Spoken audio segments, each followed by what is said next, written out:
My name is Claire Novak, and I'm 32 years old, and I want to tell you about the afternoon my grandmother's attorney read a name out loud at the will reading that made my aunt stand up so fast she knocked her chair back and made my mother go the specific color of someone whose understanding of a situation has just been completely dismantled. The name was Frank Deluca. Nobody in the room recognized it immediately. My Aunt Patricia said, "Who is Frank Deluca?" in the voice she uses when she already does not like the answer that is coming. My cousin Derek looked at his phone. My mother looked at me. I was the one who recognized it about 4 seconds after the attorney said it, and those 4 seconds are the exact length of time it took me to run through my memory and land on the right place. Frank Deluca was the mailman. Specifically, he was the man who had walked up my grandmother's driveway at 14 Birchwood Lane in Dayton, Ohio, every weekday morning for 11 years. Tall, early 60s, gray at the temples, always the same blue uniform, always a brief conversation at the door. I had seen him dozens of times across the years of my visits to my grandmother's house. I had not known his last name until the attorney said it. My grandmother, Eleanor Novak, had left her house to the mailman. The house was 3 bedrooms, paid off, in a Dayton neighborhood that had gotten quiet and then gotten desirable again in the way that certain neighborhoods do when younger buyers discover them. It was worth, in the current market, something in the range of $220,000.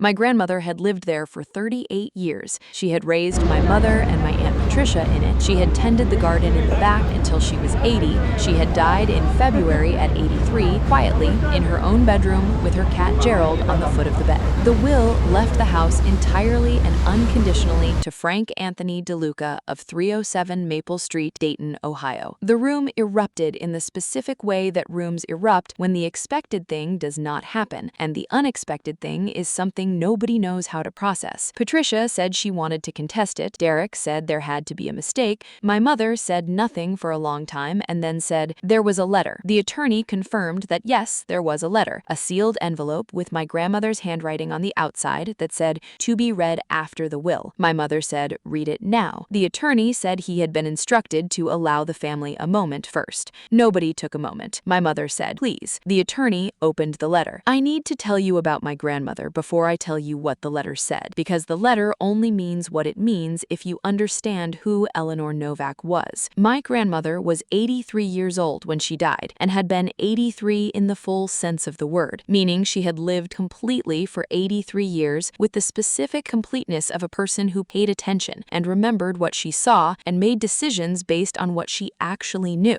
rather than what she was told to know. She had grown up poor in eastern Ohio, had married my grandfather Harold when they were both 22, had raised 2 daughters and buried Harold at 64 when a stroke ended his life in 48 hours, and had spent the 19 years after his death managing her own affairs with the quiet, focused independence of a woman who had been competent her whole life and was not going to become less so because she was alone. She was sharp until the end, not performing sharpness, actually sharp. She read 2 newspapers a day until she was 80 and switched to 1 when her eyes made 2 impractical. She knew what was in her accounts and what was in her will and what was in her refrigerator and exactly what she thought of every member of her family, and she expressed those thoughts with the specific, gentle precision of a woman who had learned that directness was more efficient than management. She had 2 daughters, my mother Linda in Columbus, 2 hours away, and visited Grandma once a month for most of my childhood, and then quarterly as I got older, and then on holidays with occasional additional visits when something specific required it. My Aunt Patricia lived in Cincinnati, 3 hours away, and had a similar pattern. The visits were real. The relationship was real. My grandmother loved her daughters, and her daughters loved her, and none of that is the question the will raised. The question the will raised was what love looks like in practice across the daily texture of an old woman's life. Not the visit, not the holidays, the ordinary Tuesday mornings when nobody was watching. My grandmother had not been mobile for the last 3 years of her life in the way she had been before. She had a car she did not drive after 80. She had a grocery delivery service she had signed up for at my mother's insistence. She had a neighbor named Carolyn who checked in twice a week and who was 80 herself and had her own limitations. She had Gerald, the cat, who had no limitations at all and exercised them freely. And she had Frank Deluca, who walked up her driveway every weekday morning and who had started, at some point in the years, doing more than delivering the mail. The letter was 4 pages in my grandmother's handwriting. The attorney read it in the specific, measured voice of a professional who understands that what he is reading is significant and who is giving it the respect aspect of accurate delivery rather than performance. The family sat around the conference table and listened, and the room was quiet, in a way it had not been quiet since before the name Frank Deluca was said. My grandmother wrote that she wanted to explain her decision because she understood it would be surprising, and because she believed that decisions that affect people deserve explanations rather than simply being left to be argued about. She wrote that Frank Deluca had begun stopping to talk with her in the spring of the year she turned 80, not because she had asked him to, and not because it was his job, because he had noticed, she wrote, that she was slower to the door than she had been, and that she seemed to be managing alone, and he was the kind of person who noticed things and responded to what he noticed. Over the following 3 years, she wrote, Frank had done the following things, and she listed them. He had carried heavy packages to her door rather than leaving them on the step. He had called her family's contact number, which she had given him in the second year, twice when he had noticed something at the house that concerned him, once when she had not answered for 3 days, and once when he had seen her in the yard and thought she looked unwell. He had driven her to one doctor's appointment when her usual transportation arrangement had fallen through and no family member had been available on short notice. He had shoveled her front walk after heavy snowfalls on 7 occasions across 2 winters. He had sat with her on the porch for 20 minutes on 7 or 8 Saturdays, she wrote, when his route was done and he came back because she had mentioned she would enjoy the company, and they had talked about the neighborhood and about her husband Harold and about his wife Rosa, who had died 6 years before, and about growing older in the specific, honest way that 2 people talk when neither of them has anything to pretend about. She wrote that she did not expect her family to have known about most of this, because she had not told them most of it, not because she was hiding it, but because it was the daily texture of her life, and the daily texture of her life was not something her family had consistently asked about. They asked about her health and her medications, and whether she was eating well. They did not often ask what Tuesday felt like. She wrote that she loved her daughters, and that they would inherit her financial accounts and her personal belongings as specified in the will. She wrote that the house was going to Frank, because the house was where she had lived her daily life, and the person who had most consistently shown up for her daily life was Frank. She wrote, I know this will be hard to understand. I hope in time you will try. The room after the letter was different from the room before it. The specific quality of the silence when the attorney finished reading was not the silence of people who had nothing to say. It was the silence of people who had things to say and had understood somewhere in the reading that saying them would require them to say other things first, and those other things were harder. Patricia was the first to speak. She said it was not legally sound. The attorney said it was legally sound and had been prepared by a licensed estate attorney and witnessed properly and files correctly. Patricia said she wanted her own attorney to review it. The attorney said she was entitled to that. Patricia said she intended to contest the will. The attorney said she was entitled to explore that option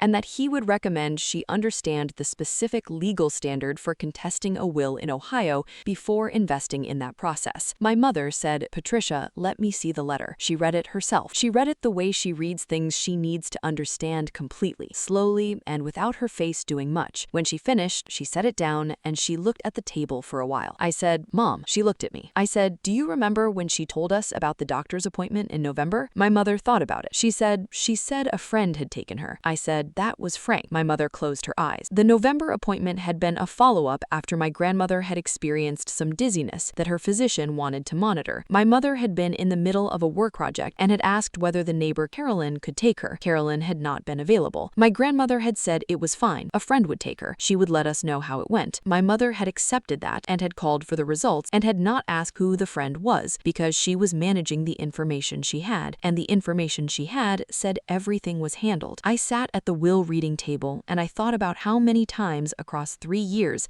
the information we had said everything was handled, and how many times the handling had been done by a man in a blue uniform who came back on Saturday afternoons because my grandmother had mentioned she would enjoy the company. I was not angry at my mother or at Patricia. I want to say that clearly, because the easy version of this story has the grandchildren as the moral witnesses and the parents as the villains, and that is not what actually happened. My mother and Patricia loved their mother. They called regularly, they visited. They had their own lives and their own responsibilities, and they were doing what people do when they believe the person they love is being cared for, which is trusting the information they have and moving forward. The information they had gaps in it. The gaps had been filled by Frank. I met Frank Deluca 3 days after the will reading. My mother and Patricia were both present, and Patricia's attorney had advised against the meeting, but Patricia had decided to go anyway anyway because she is, fundamentally, the kind of person who needs to see things directly to understand them. And she understood, I think,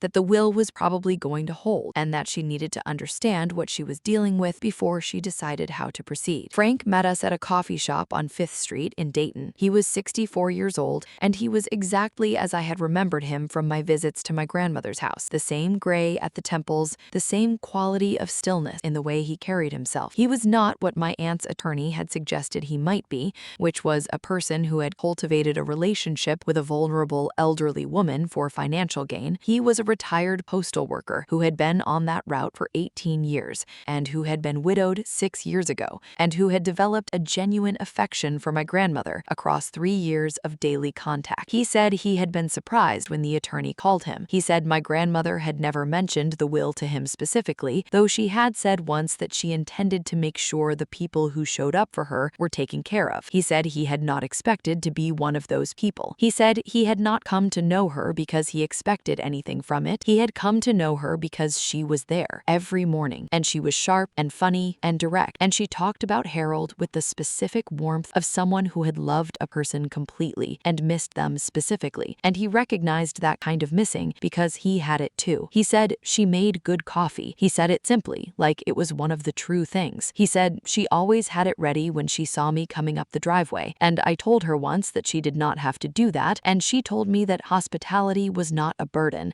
and that I should stop treating kindness like it required justification. Patricia asked him what he intended to do with the house. He said he had not decided yet. He said he was aware that it was the family home and that his owning it was complicated, and he wanted to understand what was possible before he made a decision. He looked at my mother when he said that last part, and my mother looked at him, and something passed between them that I could not fully characterize, but that had the quality of two people recognizing each other's grief. My mother said she would have wanted us to know you better. Frank said she talked about you. She talked about Linda and Patricia and the grandchildren. He said she was proud of her family. He said she was also honest about the ways things were, and she was not angry about any of it. She was just clear. That word clear was the right word. My grandmother had always been clear. The will was the clearest thing she had ever said. Patricia did not contest the will. She spoke with her attorney again after the meeting with Frank, and she came to me the following week and said, I understand what Grandma was doing. I said, yes. She said, I wish I had known. I said, I know. She said, I should have asked what Tuesday felt like. That sentence came directly from my grandmother's letter, and Patricia saying it told me that she had been sitting with the letter since the reading and had done the specific, honest work of understanding it, rather than arguing with it. Frank Deluca has owned 14 Birchwood Lane in Dayton, Ohio for 8 months now. He has not sold it. He has been living in it during the week while he figures out what his next chapter looks like. He planted the spring garden in the backyard in the beds my grandmother had maintained for 30 years, and my mother knows this because they have spoken twice since the meeting at the coffee shop, and the second time my mother had mentioned the garden,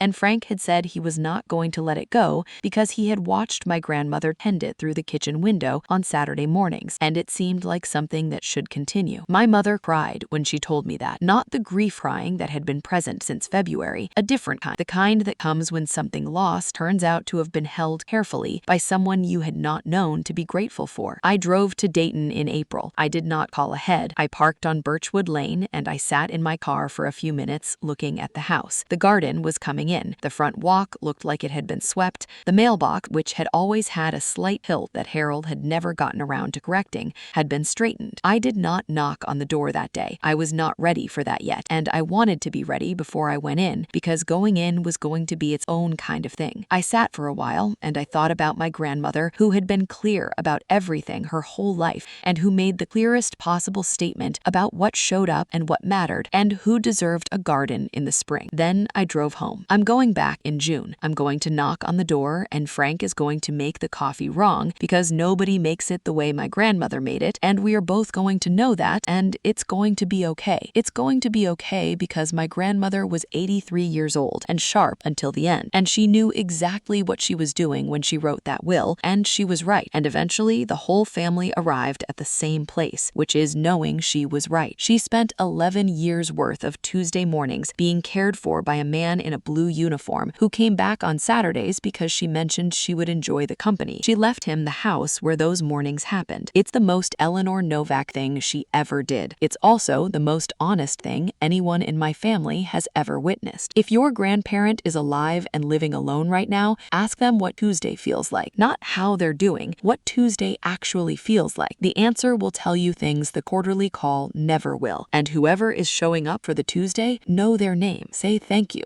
My grandmother found a way to say it. You can find an easier way. That's my story. Share it with someone who needs to hear it. Drop your city in the comments, hit subscribe. I'll see you in the next one.